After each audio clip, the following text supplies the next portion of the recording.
2025ని ప్రకటించింది.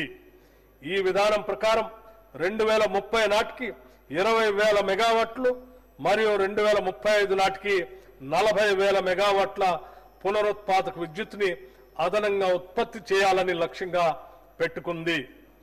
గ్రిడ్ స్థిరత్వాన్ని మెరుగుపరిచేందుకు శంకర్పల్లి వద్ద 250 మెగావాట్లు oblique 500 megahertz battery energy storage సిస్టమ్ను ఏర్పాటుకు నిర్ణయం తీసుకున్నాం. సింగరేణి సంస్థ, Telangana renewable energy development corporation సంయుక్తంగా జియోథర్మల్ విద్యుత్ ఉత్పత్తిని సాధించడానికి ప్రయత్నాలు చేస్తున్నాం.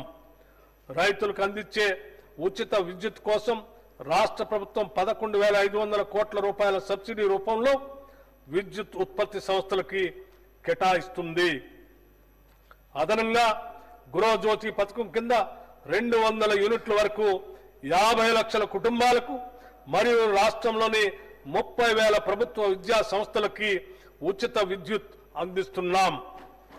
ఈ పథకాల కోసం ఈ బడ్జెట్లో 3,000 కోట్ల రూపాయలు కేటాయించడం జరిగింది. నల్గొండ జిల్లా దామరచర్ల మండలం వేర్లపాలెం గ్రామంలో టీజీ జెన్కో ఆధ్వర్యంలో యాదాద్రి థర్మల్ పవర్ ప్లాంట్ నిర్మాణానికి కావలసిన పర్యావరణ అనుమతుల గురించి గత ప్రభుత్వం పట్టించుకోకపోవటం వల్ల తీవ్ర జాప్యం జరిగింది.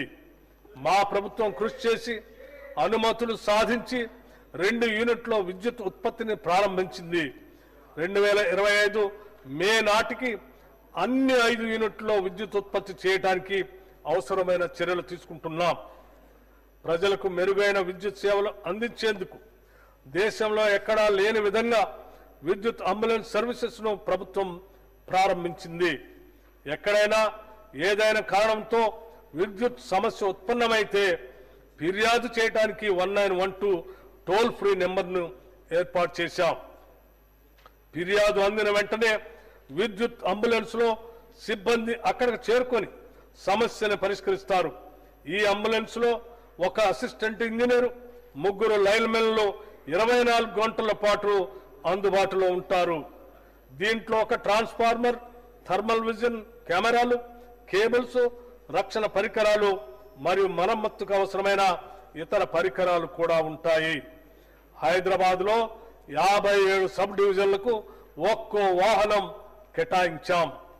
త్వరలో ఈ వినూత్న సదుపాయాన్ని రాష్ట్రమంతా విస్తరిస్తాం. విద్యుత్ శాఖకి బడ్జెట్లో 21,220 కోట్ల రూపాయలు ప్రతిపాదిస్తున్నాం. తెలంగాణ ప్రభుత్వం ఆరోగ్య రంగాన్ని మరింత బలోపేతం చేసేందుకు విప్లవాత్మక సంస్కరణలు చేపట్టింది. 2023 డిసెంబర్ నుండి ప్రభుత్వం వివిధ ఆసుపత్రులకి ఆరోగ్యశ్రీ పథకం కింద 1,215 కోట్ల రూపాయలను విడుదల చేసింది. ఇది గత సంవత్సరాల కేటాయింపు కంటే 50% అధికం. దీని ద్వారా 2.84 కోట్ల మంది పౌరులకు నిరంతర వైద్య సేవలు అందేలా చర్యలు తీసుకుంది. జాతీయ ఆరోగ్య మిషన్ కింద మన రాష్ట్రానికి అధిక నిధులు రాబట్టేందుకు వీలుగా మన రాష్ట్ర వాటా క్రమం తప్పకుండా సకాలంలో విడుదల చేసి గతం కంటే ఎక్కువ నిధులు పొందగలిగాం. రాష్ట్ర వ్యాప్తంగా 102 కేంద్రాల ద్వారా ఉచిత డయాలసిస్ సేవలు అందించబడుతున్నాయి.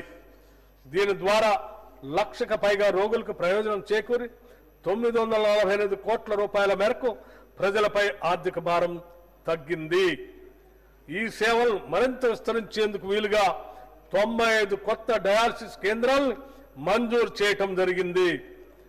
అత్యవసర వైద్య సహాయాన్ని బలోపేతం చేయడానికి అంబులెన్స్ సేవలు అందుబాటులో లేని మండలాల్లో 136 కొత్త అంబులెన్స్ని ప్రవేశపెట్టాం. వైద్య, విద్య మరియు ఆసుపత్రుల మౌలిక సదుపాయాలు విస్తృతంగా అభివృద్ధి చేస్తున్నాం.